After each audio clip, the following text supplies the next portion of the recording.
नमस्कार दोस्तों, आज के हमारे इस वीडियो में हम आपके लिए अपरा एकादशी की व्रत कथा लेकर आए हैं। एक समय की बात है, युधिष्ठिर महाराज भगवान श्री कृष्ण से पूछने लगे, हे माधव, ज्येष्ठ मास के कृष्ण पक्ष में आने वाली एकादशी का क्या नाम है तथा इसका क्या महत्व है? मुझे विस्तार पूर्वक बताइए। हे युधिष्ठिर, आपने जन कल्याण के लिए बहुत ही उपयोगी प्रश्न पूछा है। ज्येष्ठ मास के कृष्ण पक्ष में आने वाली एकादशी का नाम अपरा एकादशी है। यह एकादशी प्रेत योनि में गए हुए जीवात्मा को मुक्ति प्रदान कराती है।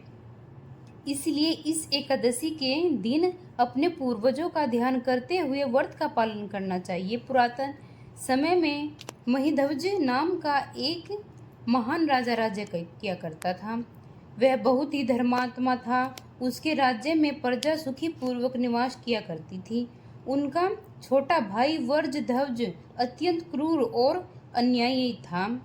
राजा मधिध्वज की लोकप्रियता से वह बहुत चिढ़ता था, कुकर्म भी किया करता था, जिसकी कल्पना भी असंभव है। रात के समय वह महल में गया और उसने अपने भाई महिध्वजा की हत्या कर दी। उसके शव को बेरहमी से नगर के बाहर एक पीपल के पेड़ के नीचे गाड़ दिया। इस प्रकार राजा महिध्वज की अकाल मृत्यु होने के कारण राजा के प्रेत योनि प्राप्त हुई और उसी पेड़ पर रहते हुए और वह आने जाने वालों को परेशान करने लगा, इधर उधर भटकने लगा। एक समय ईश्वर की इच्छा से महान ऋषि धम्य उसी पीपल के पास से गुजर रहे थे।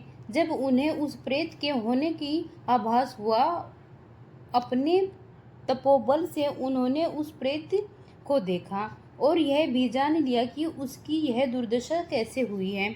उदार मन वाले ऋषि ने प्रेत की योनि में रहने वाले राजा को पेड़ से नीचे उतारा और उन्हें परलोक विद्या का दी।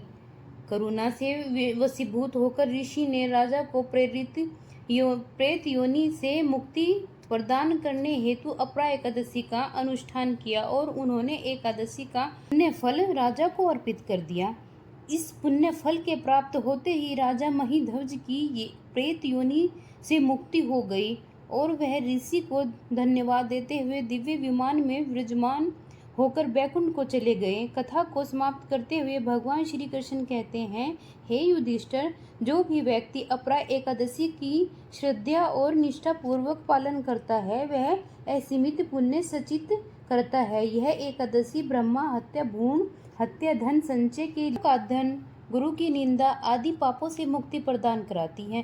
शास्त्रों में मनुष्य जीवन में करने वाले योग्य कुछ पुण्य कर्म बताए गए हैं, जैसे कि कार्तिक मास में पुष्कर में स्नान करना, काशी में महाशिवरात्रि का पालन करना, गया में पिंड दान करना, पुष्कर में स्नान करना, माघ मास में प्रयाग में स्नान करना, श्रवण का दान करना, भूमि का दान देना आदि। वर्तमान समय में जो व्यक्ति यह सभी पुण्य कर्मों को नहीं कर पाते हैं, वह इन सभी का फल अपरा एकादशी का व्रत और पूजन करके प्राप्त कर सकते हैं। व्यक्ति को अपरा एकादशी के